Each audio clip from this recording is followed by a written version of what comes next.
OPPO may not yet be the major player here in the Netherlands and in many countries across the EU, but it's doing its utmost best to become one, trying to take on Samsung and Apple with their new Find X5 series. We've got the standard version over here, and in this video I will share with you whether the high-end Snapdragon chip, the Hasselblad cooperation, the software, battery, premium materials and a steep price is enough to conquer the established market.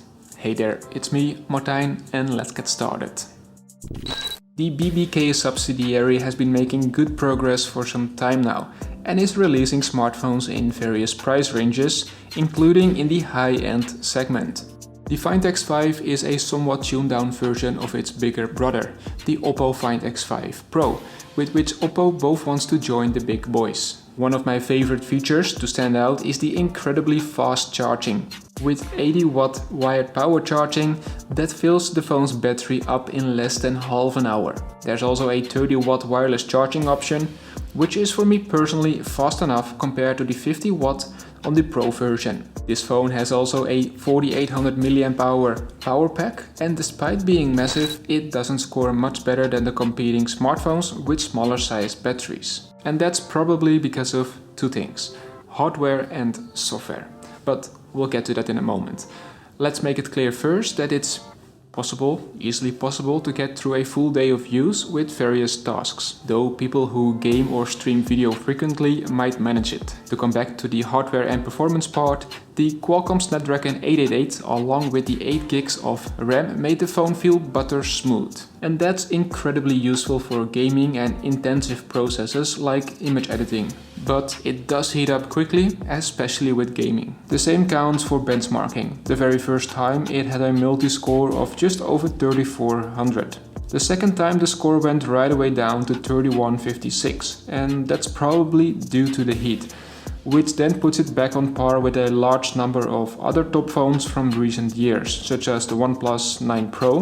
What's interesting is that premium chipsets often have diminishing processing power, but they do bring more to the table, like battery optimization or smarter AI. And that's where the software part comes into play. The OPPO Find X5 runs on Android 12 along with ColorOS 12 on top of it. A large number of features are taken directly from Android 12 and given it a ColorOS sauce, such as the ability to color menu items and certain privacy features. What I really like is the range of customization options, but certainly also extra functions such as the sidebar or flexible windows. But also quick launch. So while you're opening your device, you can immediately perform an action.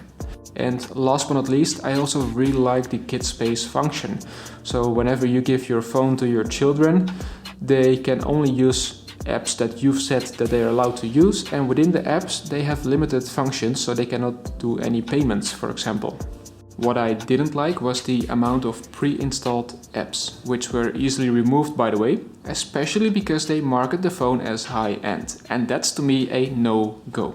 And as for updates, OPPO has promised to provide you with 4 years of software updates, of which 3 version upgrades and 4 years of security updates, which is great to see being communicated up front. Before we jump to the camera, I want to discuss this 10-bit display. Very quickly, 10-bit means that the screen can display 8024 shades per primary color for a total of more than 1 billion possible color gradations instead of the 16.7 million possible colors with a standard 8-bit screen. That sounds like a huge difference, but most content wasn't created with this higher color depth. You either need to watch HDR material or shoot it yourself, which OPPO allows you to do so.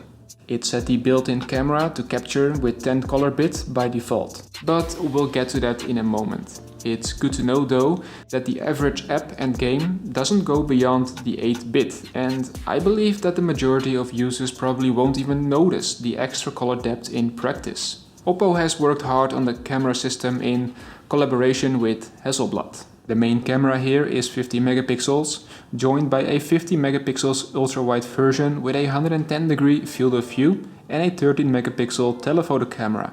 The company has designed its own MPU for controlling the cameras and image processing, called the 𝗦𝗂𝗃𝗃 Photos taken on the first two cameras mentioned look great in daylight. In order to see the difference between the competition, you have to start looking at 100%. They are bright, colorful and packed with detail.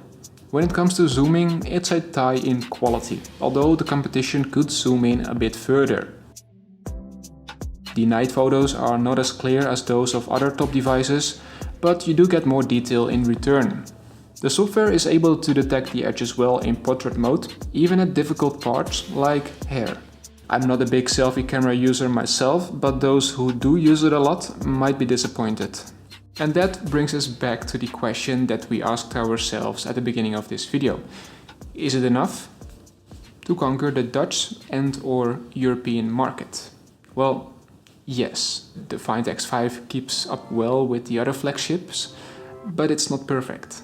OPPO has managed to make a luxury phone that does not feel too fragile and has managed to cram in a thick battery. Despite the fact that it doesn't have the longest battery life, it can charge very quickly. And that, I find, is really flagship worthy. Now, the Find X5 is also equipped with an incredible powerful processor and uses nearly identical high-end modules for the main camera and the wide-angle camera as the Pro version. The collaboration with Hasselblad and the addition of its own 𝗦𝗂𝗃𝗃 ensures that the camera module shoots some really beautiful pictures. In some cases it even manages to knock off the established order of the throne, but selfies and the telelens are a point of interest. It does get warm pretty fast with some light tasks and even up to hot when you're playing some games or doing some heavy tasks. Fortunately, the cooling system of the smartphone is good, so that the device does not throttle faster than other flagships. Thanks to the vast array of customizations options available to you or to us or to me, the Find X5 can be adapted in many ways to fit your vision for your device. But whether that device will be yours is totally up to you and depending on your wallet, because it has a pretty steep price, €999. And that's where I'm gonna leave this video. If you want to know more about the OPPO Find X5 or the whole series, check out the link below the like button. Thank you so much for watching this video, and if you have any questions, let me know down below, because I would love to help you out. Thank you so much for watching this video, and I hope to see all of you in the next one.